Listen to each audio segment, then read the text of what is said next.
Bonjour à tous, bienvenue dans cette nouvelle vidéo. Vous le reconnaissez sûrement derrière moi, je suis de retour à la ferme de la Lucine, la ferme de chez Orche France.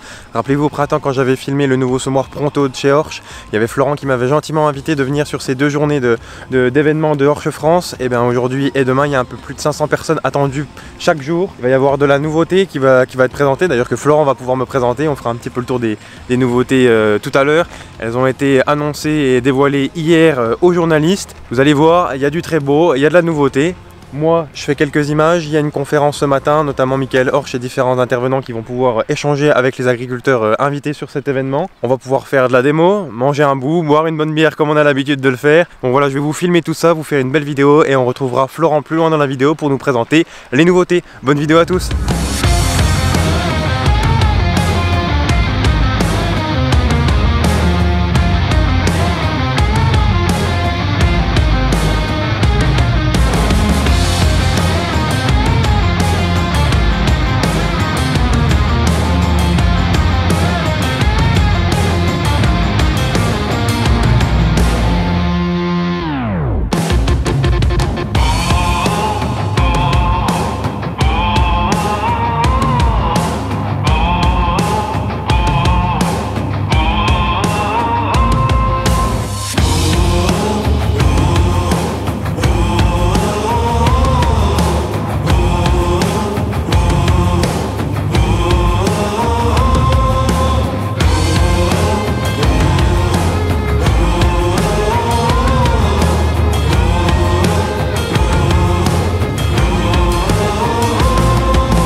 Bon Florent, merci de m'accueillir de nouveau à la ferme de la Lucine, chez Orche. Tu m'avais invité au printemps quand j'ai filmé le nouveau Pronto.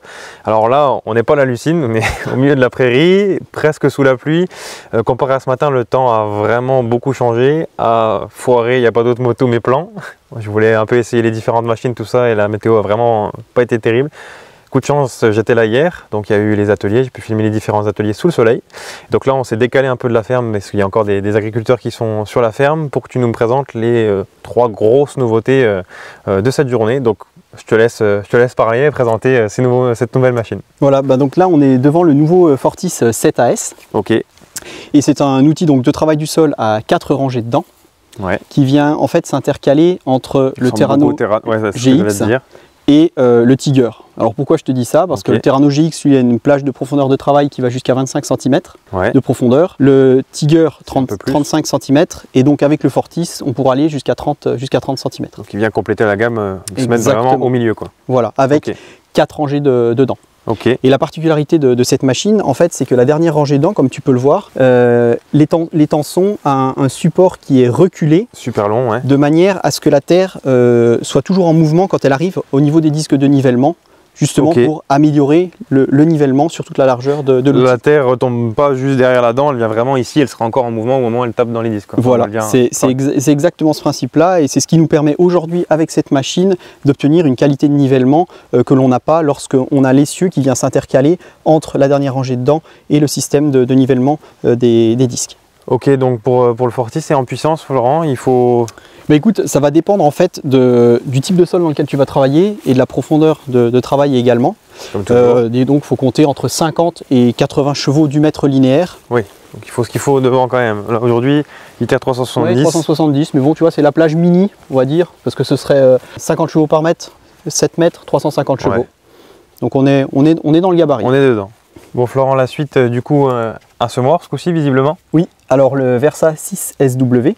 Avec une rotative, pas connue, pas courant du moins chez Horsch. Eh ben écoute, détrompe-toi, parce qu'il y a une vingtaine d'années, il y avait un concept qui était très similaire à celui-ci, avec un système de rappui qui était suivi par un combiné de semis. D'accord. Mais la problématique face à laquelle on s'est trouvé à cette époque-là, c'est que le semoir ne pouvait pas être homologué sur route parce qu'il avait une charge négative en fait sur l'attelage du tracteur. Ok, donc pour expliquer, bon, charge négative c'est assez français, mais en gros ça permet, le fait que tu avais trop de poids sur l'arrière de ton semoir, ça levait le cul du tracteur en gros. Voilà. Donc ça c'est pas autorisé en France. Pour faire simple. Et du coup là, la solution. Et donc, les ingénieurs ont retravaillé le concept, donc toujours avec ce train de roue qui va précéder l'herse rotative, donc qui permet déjà en fait une préparation du sol avant le passage de l'herse rotative, une homogénéisation du sol.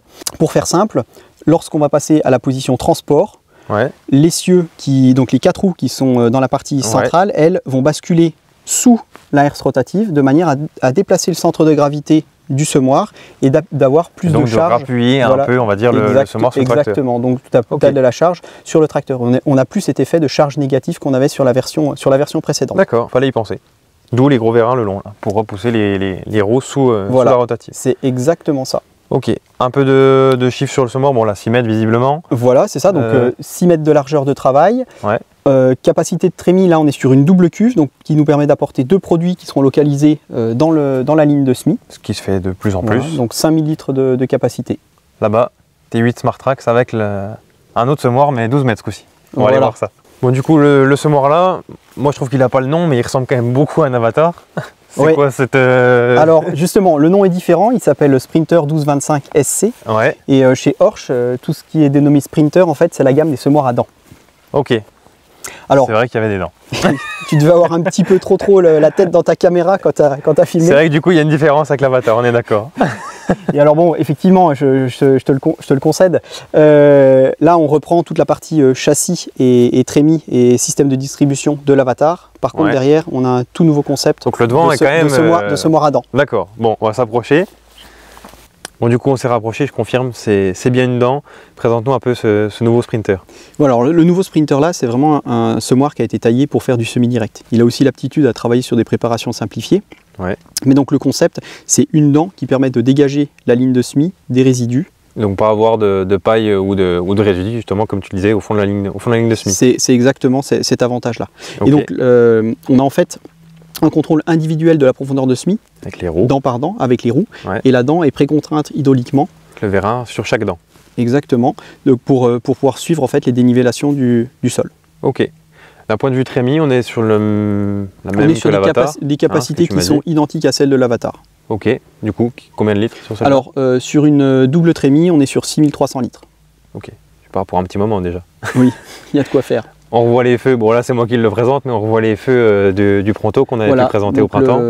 Pour le travail de nuit. Moi ma question, si j'étais agriculteur, est-ce que j'ai besoin du Sprinter et de l'Avatar, ou est-ce que ils sont complémentaires quand même? Exactement, je pense qu'on le voit ça aujourd'hui dans notre clientèle, des gens qui ont des Avatars, par exemple pour faire des semis d'été, derrière des pailles, des fois ils ont recours à des semoirs à dents. Ils ont recours à des semoirs à dents. Donc c'est vraiment un bon complément. Donc on pourrait très bien avoir les deux sur la même exploitation. Voilà, tout à fait. Et l'Avatar. Voilà. Bon voilà Florent, on a pu voir les 3 principales nouveautés. Alors il n'y avait pas que ça, on a pu voir un nouveau pulvérisateur porté. C'était encore pas dans la gamme de chez Horsch. On a vu le nouveau Pronto qu'on avait déjà présenté ensemble au printemps. Du coup, moi, une petite question, ces machines sortent quand, ou sont prévues de sortir quand?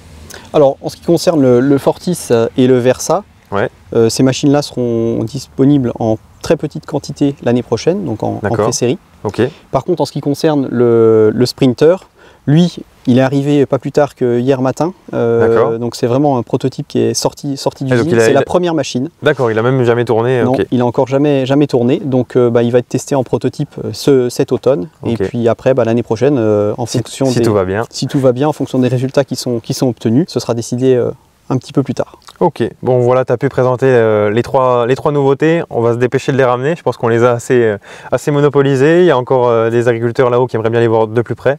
Merci beaucoup pour l'invitation, d'avoir pu rencontrer Michael Horsch et Monsieur Dorfsmagen. C'était un vrai plaisir. Merci pour l'accueil et puis on se reverra, je pense bientôt. Oui, écoute, en tout cas, merci pour ta visite, Loïc. Et puis, on va ramener retourner voir les agriculteurs. Allez, ça marche. À bientôt. Salut.